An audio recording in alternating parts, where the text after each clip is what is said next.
Good evening, everyone. Welcome to the series of meetings this evening. We have all the committee meetings and a council meeting. I want to acknowledge that we are on the traditional territory of the Coast Salish people, including our near neighbours, the Shiano First Nation and the South First Nation. This evening, this is the Finance Committee meeting. Following Finance will be the Community Planning, Public Works and Protective Services, Environment and Natural Services, and Natural Areas, I should say.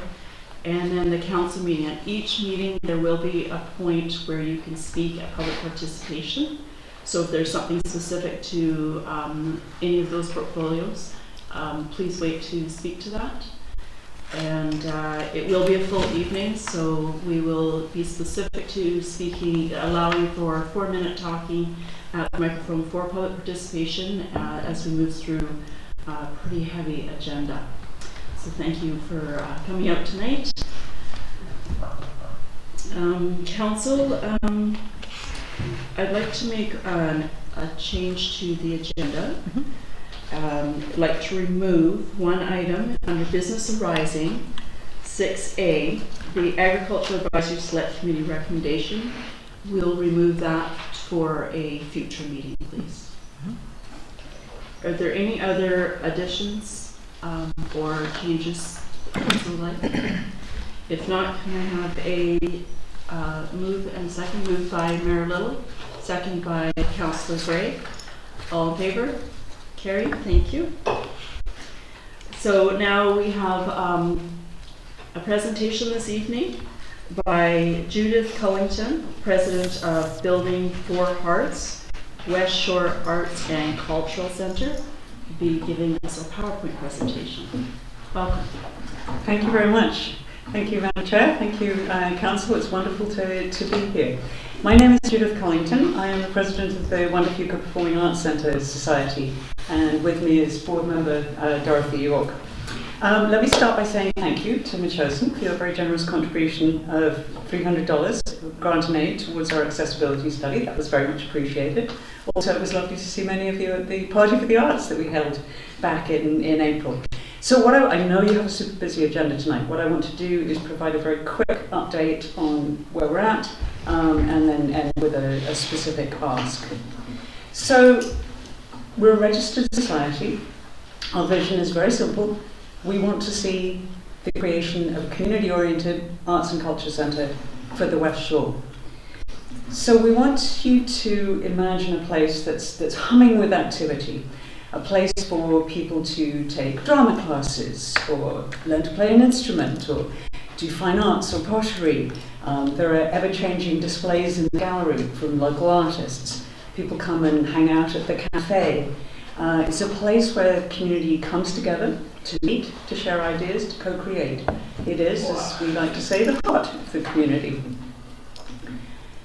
Having said that, I am a huge supporter of MACA and the Metchosin art scene. All of these images come from pieces that I've purchased from artists who display at MACA, and I really appreciate everything that goes on there.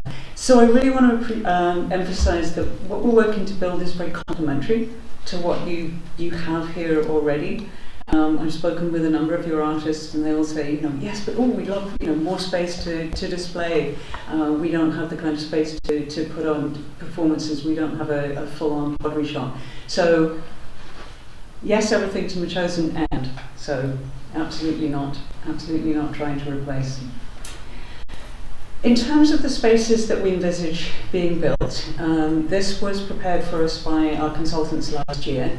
And what they're suggesting, and this is based on conversations with a lot of different folks, a 350-seat theatre with a nice large lobby space so you can do lots of different things, exhibition space, smaller classes for studios, different classes, sprung floor classrooms, dedicated art room, pottery studio, maybe a small space for podcasting or recording, gathering spaces, storage space, artists always need storage space, office space, cafe bistro, and accessible inclusive spaces and programs. So we feel this is kind of a good mix of, it's well balanced, it's fitting multiple community needs, it will create that kind of vibrant and happening place where people want to come and hang out. I want to come back for a minute to that last point about being accessible. And I love this image because it's all about accessibility. So we're trying hard to make sure that those proposed spaces are accessible for artists, for audience with physical difficulties, with mental challenges, that they are welcoming and inclusive spaces for people who are gender diverse, neurodiverse, all of the cultures, many cultures that we have. So I think, as you know, with support from the West Shore Arts Council and support from the BC Arts Council and support from municipalities, we are actively now underway in terms of a study to understand how to make this space truly excellent for all. Just quickly, we spent a lot of time out in the community last year. We talked to literally hundreds of people, and we heard time and time again, what a great idea, we need this, we'd love to have this kind of thing close to home. So many people said, we have lots and lots of sports facilities in the West Shore, but we have to go to town for the theatre. We've also heard a lot from the arts and culture community who say time and time again, we need this space. So these particular images came from a production that we put on as a fundraiser for our organisation, and we had to do it in a church because that was the best space available. I'm going to skip these two slides. You guys know this, the importance of art for our mental health and our well-being. And you also know that it's also very good for our economy. So who's going to pay for this, and how much is it going to cost? Always good questions. So our consultants estimated that the capital costs are around $40 million. That doesn't include land, and it doesn't include parking. It doesn't come cheap.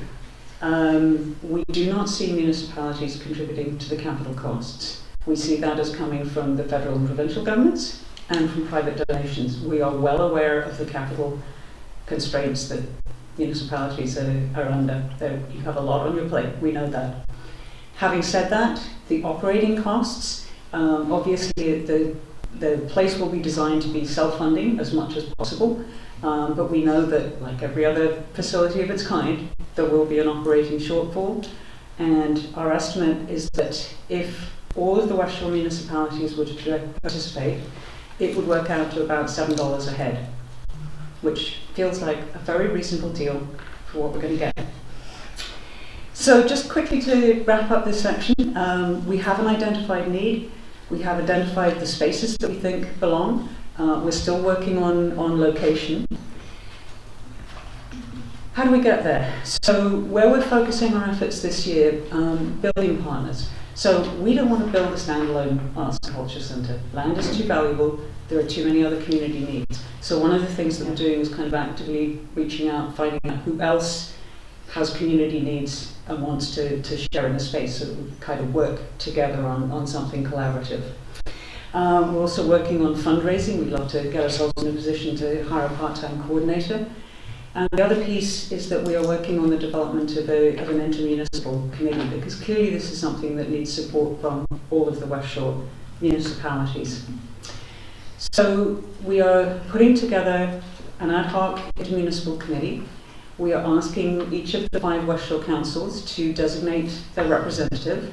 That group will have the task of discussing, confirming what spaces we need, having the discussion around the location, having the discussion around the funding model, helping us to move towards that shovel-ready project. And View Royal and Highlands have already designated their representatives. Langford is in a conversation to bring that forward in the near future, and then I have a presentation yet to make to Colwood. So my request for you tonight is to make a recommendation to Council that the District of Metchosin designate a member of your Council as your representative on this intermunicipal advisory committee. It's not intended to be an onerous task. Again, we know everybody's busy. And I think it's also important to say this is not making a commitment, this is just a conversation. So this is kind of helping us to kind of move this forward. All of the decisions that we need to be made obviously will come back to the respective councils. So, questions? Anyone have questions? Councillor Judith? Thanks. Thanks, Judith. If you had a sense or could look ahead, crystal ball wise, what would your time frame be? Like, are we talking 5 years, a decade, or curious? I would love to be in a place to be shovel ready in the next 2 to 3 years. It obviously depends a lot on, you know, on the where, who owns the land that we're looking at building on, and the process around that. And obviously once we have a clear go forward, a very large part of our task will be the fundraising piece, and that will take time. But, you know, we've been talking about it in this community for a long time, so I'm just pushing to keep it moving forward. Thanks. Councillor? Is there any possibility of a public-private partnership deal that they do with many sports arenas? I think there are all kinds of possibilities, and those are the things that we would love that intermunicipal committee to have some of those conversations and say, which direction should we go? I think it's an excellent. Thanks. Hello. Thank you for the presentation, Judith. I'm going to ask the obvious question. Would you be interested in the Metchosin facility that we have to expand that to accommodate the desires and wishes and the project that's moving forward? It's a wonderful offer. I'm not offering, I'm just suggesting. I'm just throwing that out with the different ideas. Again, it's one of the ideas that, you know, let's bring it to the table. I will be frank in saying it's probably not one of the best places.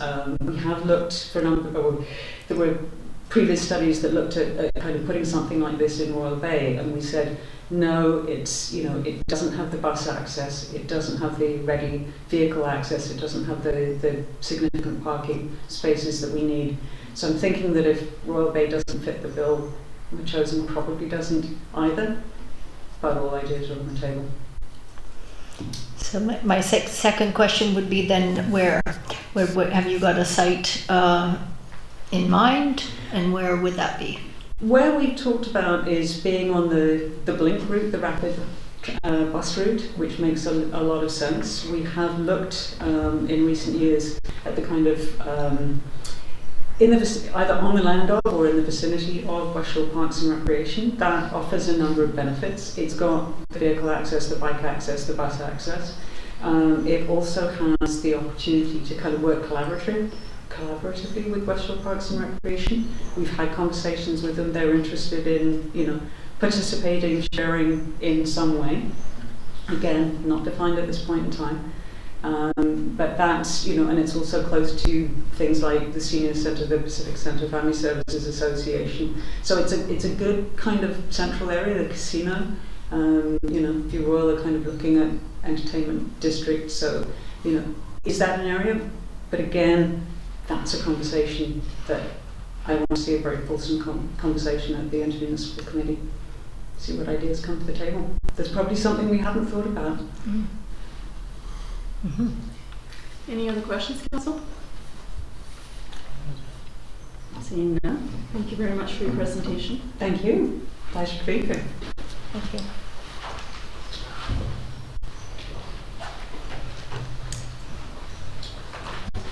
So the next item on the agenda is public participation. Is there anyone from the community that would like to speak? If so, please step up to the mic, state your name and the street in which you live.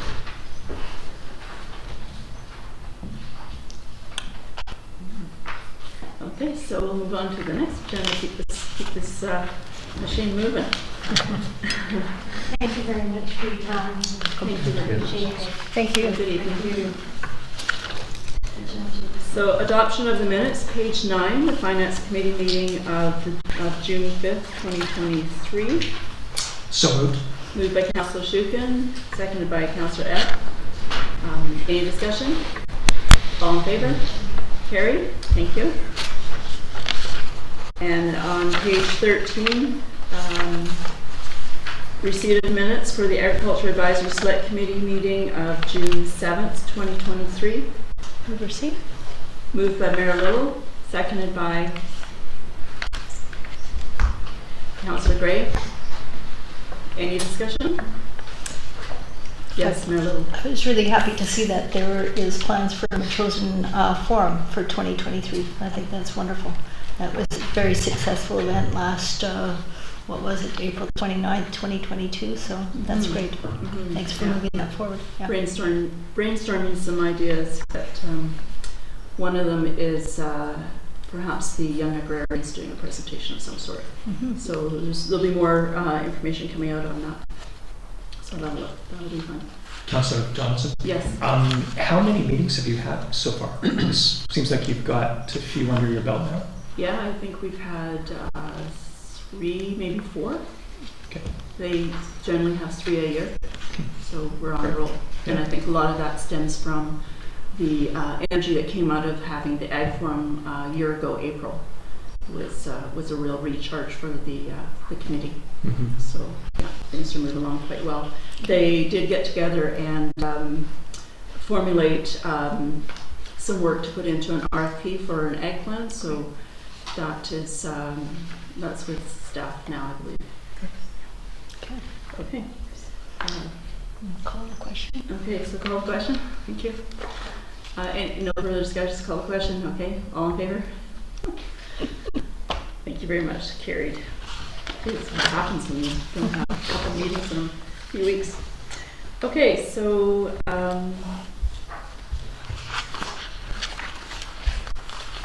move on to reports.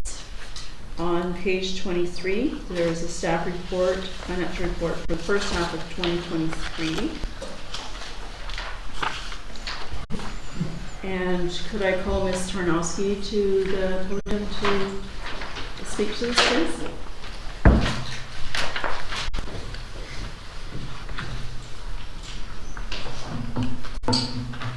Good evening, committee. Just a couple of highlights. I'm not going to go through the report in detail. Just a couple of highlights to point out to you is overall, so I'm talking about overall, revenue and expenses, particular expenses, consolidated.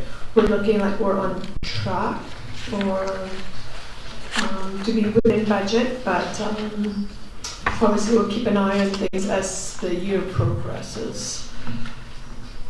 Revenue-wise, we're on target as well, primarily from our property taxes. But you will notice on page, let's see here, actually page 25, or the first page of the report, we have a huge actual compared to budget. That's due to the 2.4 million for the community, growth community funds. So that's why that's a huge variance on that.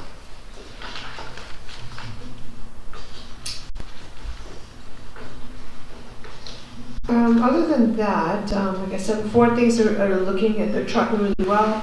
So I'm happy to take any questions or comments that the committee may have. Committee, any questions? Councillor Schuken? So thank you, Councillor Donaldson. Just a quick, I think I know the answer to this. So Ms. Tarnowski, when you say revenues for the year were 183% of the financial plan, that's the growing communities fund, the 800. That's correct. Okay, great. That's yeah. Thank you. Okay. Mary Lou? Yeah, I have a bunch of questions, and maybe even the finance chair and I can go through some of the other comments that I have at a different time. But in the columns, account description, year-to-date, actual year-to-date budget. So is this year-to-date? This isn't year-to-date budget, right? This is the year-to-date. This is overall. This is not January to June. It's January. It's the fiscal year, right? So that's correct. That should be year to like budget, annual budget, not year-to-date budget. Yeah. Okay, so that's the annual budget. And what I was expecting from your description here is the performance relative to the prior year. Because what I was hoping to find, and at the end I was hoping to find the balance sheet is not the minutia, but where we are in terms of revenue, in terms of expenses, and where we are in terms of where council was at this time last year.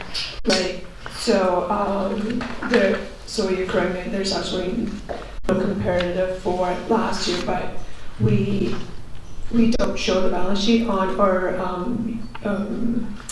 report or income statement. So the balance sheet in terms of a lot of the balance sheet item and entries are done prior to year end. So that's why we rarely show a balance sheet item. So those be for cash or assets and things like that. So those are specifically the balance sheet items. So you're correct that there's actually no year-to-date comparative for last year for the income statement. Okay, so we won't, until the end of the fiscal year, we won't see that statement of operations. No, the statement. This is the statement. This is income statement items. So that's just revenue and expenses. So this is essentially all the items that's on the statement of operations. So Okay. if you're referring to the balance sheet, no, you usually do not present the balance sheet. So those are, like I said, all the assets and the liabilities. So cash, reserves, and things like that. So. Okay. And then the third question that I have, are we always dealing on a cash basis, not an accrual basis? No, this is accrual basis. We This- always do accrual basis. This is accrual. So in terms of our capital assets, for instance, paying for a road, should they not be amortized over a certain year, or like a 10-year plan? Is this correctly reported in terms of those type of capital costs, like the fire truck, the paving? So we pay for them once, but they're actually, the lifetime is over, I don't know how many years, 10 years, 15 years or something like that. Yeah, we don't report the depreciation, right? So we're talking about, so I stand corrected. So in this case, it is cash basis because it's based on cash outlay. So we don't say, for example, roads, if it's $2 million over 25 or 50 years, we don't record that amount annually on the depreciated amount. So no, so it's a cash basis. Okay. Yeah. Yeah, so that makes a difference because, for instance, the policing fund, we know we're going to have to pay that bill, even though we haven't received the invoice. That's right. So wouldn't it make sense to every month, we sort of know what it's going to be, 800,000 plus. Wouldn't it make sense to every month account for that? And it's not that we're paying for that, but it is an internal accounting for that. So at 6 months, we know that money is accounted for. So the difficulty there, policing specific, if we're talking about that, is so we don't even know what the bill is. We haven't seen the bill yet. We're expecting to see the bill at the end of July or possibly first part of August. So we could guess, but it's we have never done that way. It's always just based on when we actually pay the invoices. Yeah. Okay. Okay, thank you. Any other questions, Katie? Councillor Sorry. Shukin? Thank you, through you, Councillor Donaldson. So, Ms. Tarnowski, if I have a question on a specific line, sorry to trouble you with this, but page 30, and quite far down the page, it's road surface maintenance. It looks like we, on a cursory reading, if you look at road maintenance contracted services, it looks like we've spent $88,036 that wasn't budgeted. And so there's a, sorry, it's a third sort of section up. Page 30. 236, so 2,700. Yeah.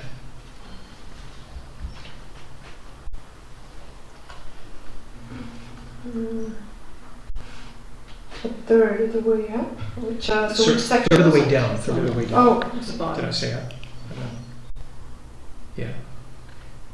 the bolded heading is road surface maintenance. And then it's the middle one, road maintenance contracted services.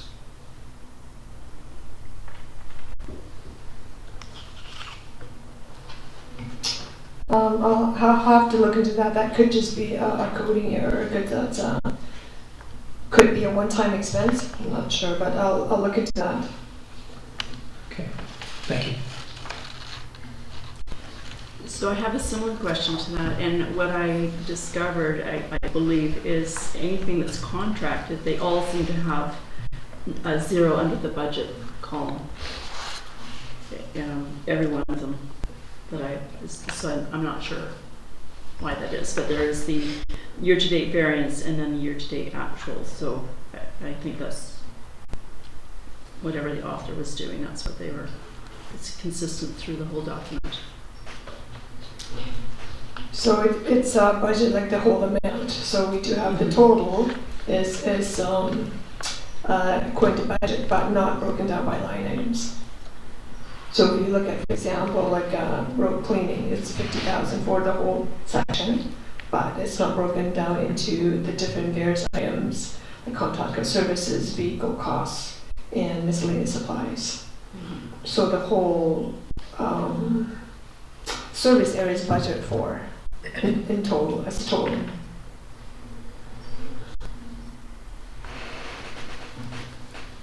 So as a point to remember as well, at the end of the day, is we always look at what I refer to as the bottom line. So do we exceed the bottom line? Do we not at the bottom line? Because the reality is variances happen as long as, again, at the end of the day, that we don't, what's important to me is I look at it as the whole department. So as a department, how did each department do? Was it within budget or was it over or under budget? So I'm less inclined to look at the variances line by line, because like I said, we know that variances happen, but really at the end of the day, what do we look like? What is the performance as a budget, as a department as a whole? Yeah, so that makes sense, and that was my request about the balance sheet, is that they would have the revenue, the expense, but not by item, the minutia, but by department, and then that was the type of balance sheet that I thought that would be helpful going forward with this type of a report. Because I think what we're looking at is a snapshot in time, just to see how we are. We obviously need to be very careful with money going out the door. That's what I took away from this report. What it did concern me also, that there were a number of items where the budget showed zero, but yet we had spent money. And so what you're saying is that the money had been allocated to that department, but that item hadn't been allocated. That's right. Yeah. I see. Yeah. And that was the case for some of the minor capital items in the fire department. Yeah. I see. Okay. Any other questions, committee? Those are really good questions. It's a little bit different layout than what we've seen previously, so lots to learn still. Oh, yes. and so the public reading this would see that you talked about the treatment plant. I know what you're referring to, but maybe you could elaborate on that for the people that are listening. On your report on page 24, analysis administration is trending to be likely over budget for the year due to computer hardware purchases, equipment maintenance, stationary, treatment plant maintenance, and utilities. Yeah, so it's actually not a treatment plant, but it's Septic. yes, a system for the septic. We've had emergency replacement for the system, so that's probably need a revision of the terminology, so that it's not misconstrued by the public. We do have a treatment plant, we do not have a treatment plant, so it's for the septic. The septic system for the school. No, this one is actually an emergency update for our properties, for the municipal properties and all the other properties. Yeah, on our land here, not the school. not the school. Okay, that's what you're referring to, this property here on this side of the street. Yeah. Okay. Okay, thank you. Okay. Okay, so seeing no further questions, ask for a motion that this report be received for information. Motion by Councillor Gray, seconded by Councillor Schuppen. All in favor? Carried. Thank you. I'll just say thanks so much for the report. It's nice to see you were tracking so well. Okay, so then on page 37, also a staff report for the 2023 reserve balances. So this report is in front of the committee as per our policy. You can read through the details again in my report. But the one thing I'd like to bring to your attention is not so much on page 39, which shows the minimum level, the optimum level that as recommended by the government finance officers worldwide. So it's not just Canada or US, just the GFOA recommendation. And also the balance that we currently have. So that's pretty self-explanatory. So the only reserve that is not on here, I realize, after the fact, is the growing community funds, the one, the 2.438 that we received from the province, but nothing's been spent, so everything is in that particular reserve. But what I really would like to bring your attention to is if you turn to page 40. So this is a totally new report that neither council or committee has seen before. And the purpose of this report is really to get everybody thinking about the asset replacement gap that we have heard a lot of the past few years. So the top table really shows that, so any numbers in bracket, it means that we currently, the contribution level exceeds the what is called sustainable level. So it's essentially very simplified, sustainable funding, for example, the roads, which last 50 years, and we have a total value asset of $45 or $46 million. We should be contributing $483,000 a year just to make sure that we are able to replace all those assets at the end of the life. So that's not adding any new roads or anything, it's just current existing assets. So if we continue the road analogy, you see that we're in a really good position right now. It's $216,000 of, I'll call it access funding. But if you look at it through all the different categories of assets and you get to the bottom, it actually there is a shortfall of almost $60,000 per year. Now there's a couple of assumptions that I used to put together this table. The replacement cost is me as a non-engineer guessing the cost, so I can quite safely say that it's probably not very accurate. And also, again, like I mentioned before, it's assuming we do not acquire or add any more new assets. So this is just everything that we have, replacing them when the time comes for replacement. So going down to the little graph at the bottom is over a 100-year timeline. Now the reason it was projected 100 years is because all those assets would have been replaced at least once. So going out based on that little chart, you'll see that the existing funding, which is the darker line, which is the bottom line, we're okay for about 20 years. Our funding is keeping up with replacement. But starting in about year 22 out, you'll see that the gap is starting to widen. That's because our funding level has not increased, but our assets are starting to need to be replaced. So as you go out throughout the year, you can see that the gap is slowly widening.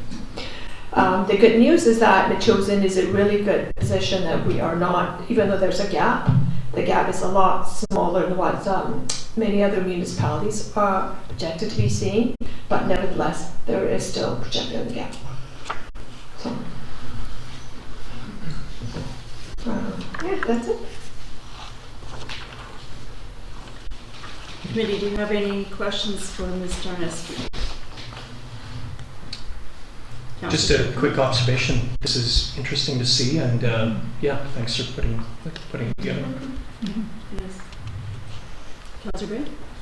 And through the chair, Mr. Janowski, would it be advisable for us then to seek revenues in the amount shown in the annual funding gap at the bottom there, $58,000? Is the kind of idea here then that we'll want to see a tax increase to take care of that gap in future years, or is that the sort of advice that might come from this work? In an ideal world, yes, that would be the goal. However, we really need to look at this as a whole holistic in terms of when we put in the other expenses as well, because this gap only addresses asset replacement funding. Right. So, you know, that's a look at it in conjunction with everything else. Then it's a decision of council is how much is the residents able to bear if you wish to continue on a sustainable funding level for asset replacement. Great, thank you. Councillor Schucman? Thank you. Just through you, Councillor Donaldson, Ms. Tarnowski, like to clarify, the very first number here, it's we talk about the annual funding gap, Yep. but this is to the positive, That's essentially. Yeah. That's correct. So. Yeah. Okay. So another reminder as well is council always has the option to transfer from reserves, capital reserves, and move it around among, for example, roads and buildings. These are all capital reserves. So if at some point in the future that council would make a decision that you want to transfer the balance from the roads reserve to, for example, just picking one, what's a good one here? Buildings, for example, you always have that option. Okay, but the important thing to remember is look at the bottom line, everything consolidated. You just have a little bit of a gap, but nevertheless, it's still a gap. Thanks. Lily? Yeah, thank you for this, especially the latest information. That's very helpful in framing this. When I looked at the first page and page 39, what it looks is we've got some work to build up some of these reserves. Yes. Yeah, of particular concern to me is the policing fund reserve, because that will go to zero in 4 years, and so that does give me cause for concern. And at the end of the year, often what happens is we have a surplus, and then we're asked for to approve one-time expenses. I think we need to really think about putting money aside into the reserves to build these up, particularly the policing funds, because we know that's not going to go away anytime soon, and that's a huge impact on our overall operational budget of $6.8 million. To have at least $1 million of that, or about, accounted for the policing costs. So that's a good point there, Mayor Little, but just a reminder though, these items here are capital asset replacement, whereas the policing reserve is operating reserve.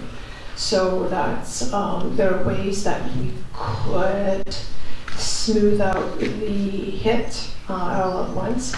But those are two different types of reserves that we're talking about, capital versus operating, as in the case with the policing. Mm-hmm. But it through the chair, it's still a reserve that I think that we need to pay attention to and be mindful that it will go to, in our current model, it will go to zero in 4 years. In about we need, plus or minus 4 years. yeah, we need to be mindful of that. Okay, thank you for the report. Any other questions, committee? Councillor Gray?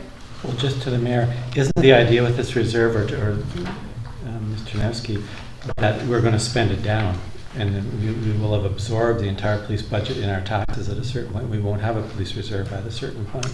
Well, Are you thinking we should extend beyond the 4 years, or what were you imagining? That's the point, is we're going to spend it beyond the 4 years. So this year, I think, Councillor Donaldson, you can correct me if I'm wrong, I think it was $250,000 that was spent in this year's budget from the reserve to the policing fund. So we didn't have to increase the taxes for that $250,000 that was transferred out. But reserves are there for a reason. They're usually not meant to be spent out. They're usually there to be replenished for either a one-time event or events over. I'm just saying that we have to be mindful that that $250,000 is not continued on in perpetuity. That will be spent out in 4 years. So what I'm saying is we should look to maybe we need to keep replenishing that over time, unless we're taking the position that we're going to spend it out and get the money from other places. Yeah, I think the math is such that we're going to spend that money, if it's 250 grand this year, and we've increased our tax a little bit. And next year we'll spend again from the reserve and we'll increase our tax a little bit more, and again and again. And we could go on longer than 4 years, but to a certain degree, the purpose of the reserve was to smooth the entry, and eventually it will all be paid out of taxes, not out of reserves anymore.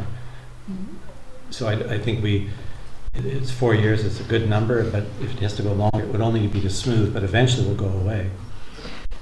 So to that point, that was the intention when the police reserve was set up.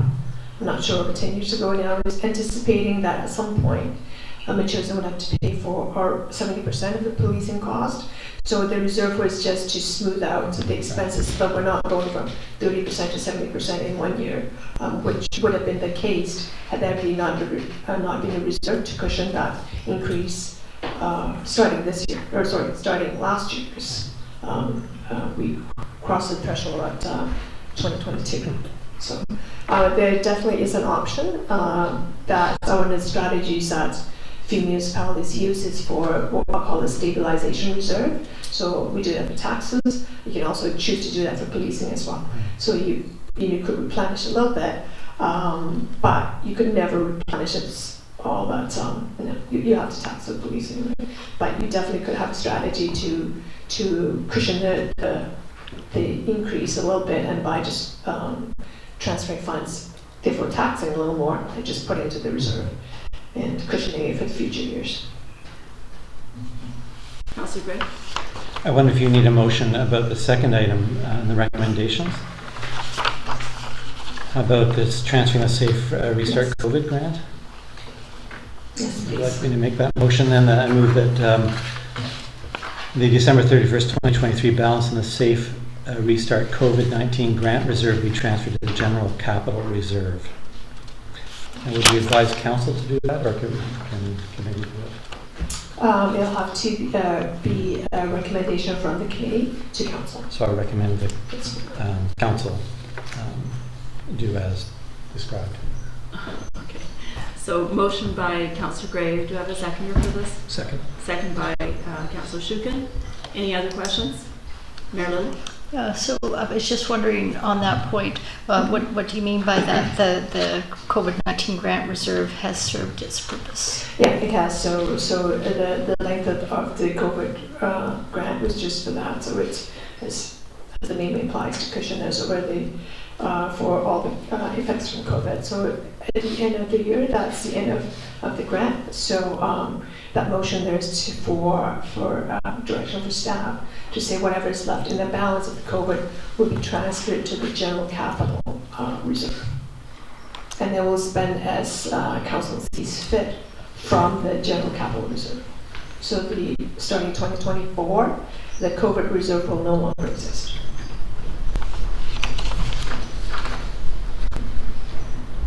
Any other questions? Okay, I'll call. Mayor Lily? Sorry. And through the chair, the amount in that COVID that's remaining That's remaining, correct. is how much? Let's just look here. So under appropriate coverage.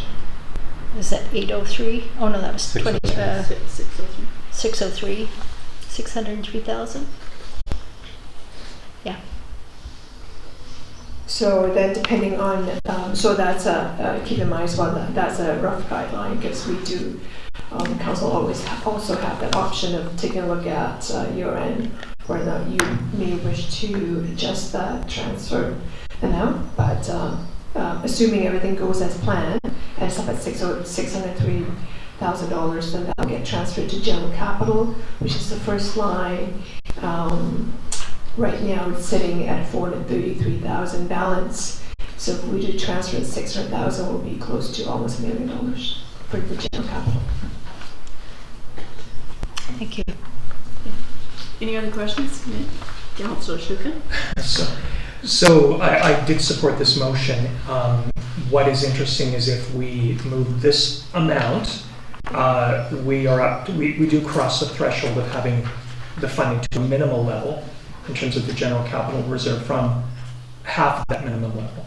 So I do see the potential of maybe distributing some of this reserve, say Restart COVID grant, to some of the other reserves.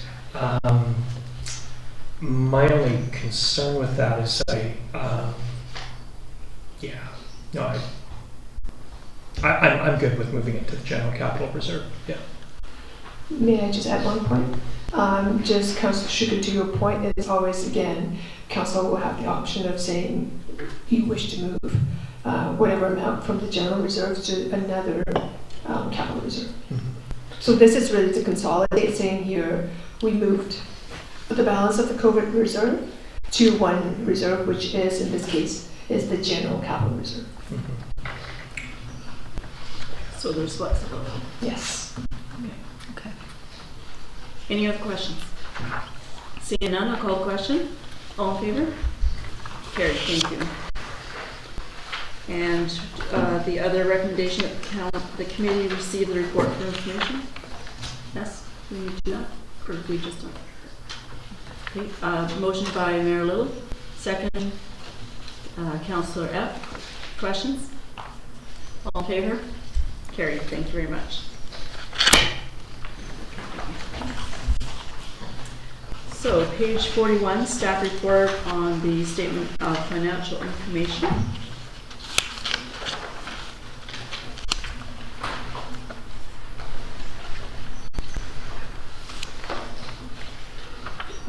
Go ahead.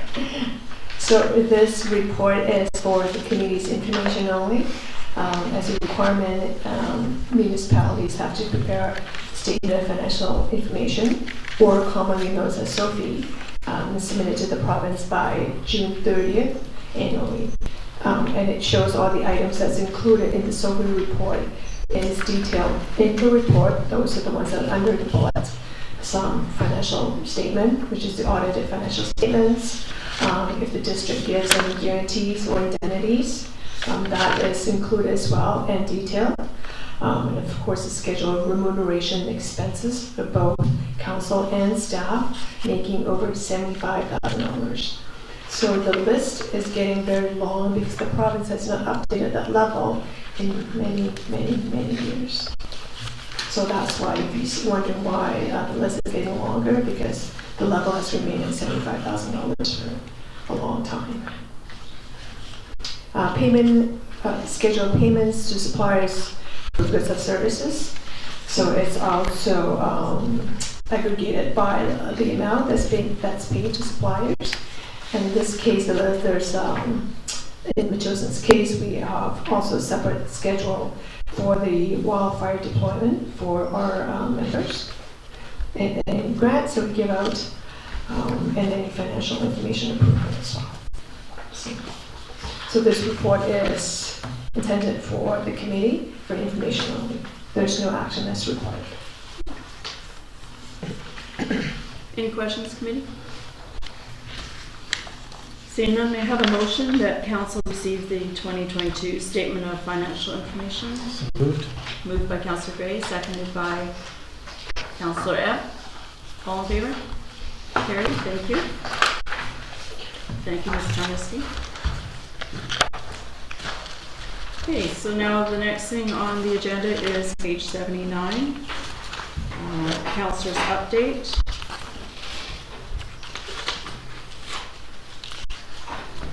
So just briefly, the Agricultural Committee, which I am liaison for, the committee is working on planning a fall forum for sometime this fall, before Halloween, I suspect.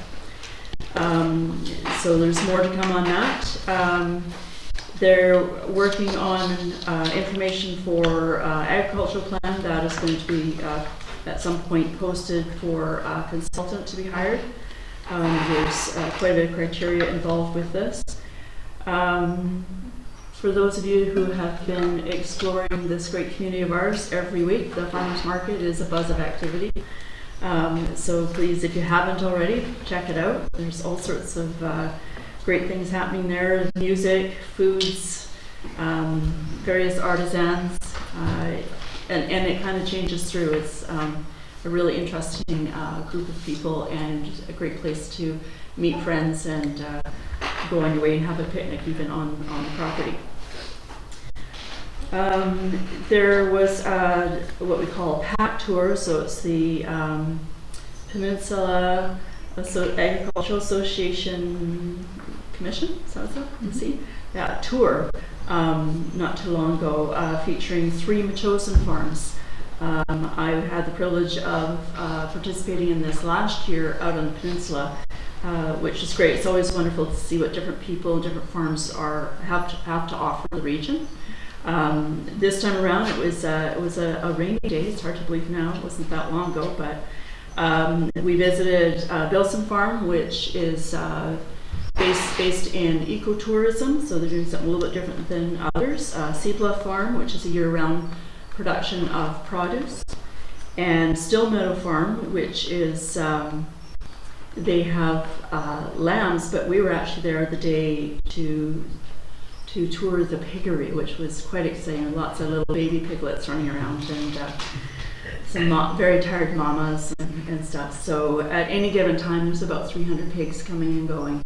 I'm pleased to say that my pigs are at home now with me from this particular farm. So it's so much fun to watch these creatures. West Shore Parks and Recreation had their AGM, and the board actually sat in the gallery while the mayors were invited to sit at the table for the AGM. So that was a nice shift to see the exchange. The financials for the second quarter were shared there. IACTI has met this past month to renew their terms of reference in accordance with the provincial accessibility mandate. Still working through some logistics on that. Greater Victoria Public Library, I have been appointed the vice chair of the Island Link Libraries, which consists of Alert Bay, Powell River, Salt Spring Island, and the new member is Pender Island, and Greater Victoria Public Library. I'm looking forward to it because I see these smaller communities very much resembling our small community too. So, except they have their own little library, we have the big one. So lots of sharing and different ideas. We did get an opportunity to tour the Salt Spring Island Library, and one of the unique things they had there is they had a 3D printing machine that one of the residents has donated this room of all sorts of, it's called Tab Fab, this room's called Tab Fab. I don't know exactly why, but there's really up-to-date scientific stuff that you can book a station and go in and work on some really neat stuff. So not just for kids, it's for all ages. Other things that I've been part of is I was invited as a guest to the West Shore Chamber of Commerce Vision West Shore at the Olympic View Golf Club. It was an evening of networking with other colleagues and business people, and we had a panel of the mayors, which was wonderful to watch. I have to say they all worked very collaboratively together.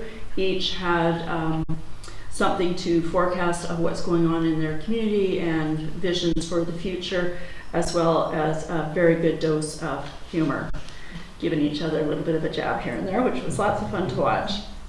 But certainly a great team of mayors. Also attended a workshop with, I believe Councillor Gray, you were there, the CRD Climate Action Budget Workshop. That was a full morning with some breakout sessions, so that was very interesting. And as many of you may know already, and if not, please look up into the sky when you leave. On the building we have first ever historical event was raising the pride flag here in Metchosin. Lots of different attendees for that, quite a few members of the community, the RCMP, our staff. Yeah, it was a great event. Canada Day, there were a variety of activities going on. I was participating myself, actually in one at high noon. 8 years ago, I started a team called the Stellar Steppers, and we are actually a equestrian team that is like a musical ride. So we do classic dressage to music, so come out any Wednesday morning and watch us practice. It's a lot of fun. So we had a dress rehearsal. We have 3 big shows coming up this fall. One of them will be the Metchosin Community Day. You'll see at least 1, if not 2 performances on that day. And these are all Metchosin people that participate riding stirrup to stirrup with 6 to 8 horses. It can be powerful and dangerous at times, but lots of fun. And the most recent exciting thing that I participated in was the Mayor's Tea. We took it outdoors this time. We went into the pavilion and had tea and fresh drinks. Well, there was tea. I think there was water, coffee, and cake. So with that, I would like to, that's all we have for the agenda for this evening. So I'd like to call a motion to adjourn the meeting for the Finance Committee. Motion to adjourn? Thank you, Mayor Little. Seconded by Councillor Shupin. All in favor? Carried. Thank you so much.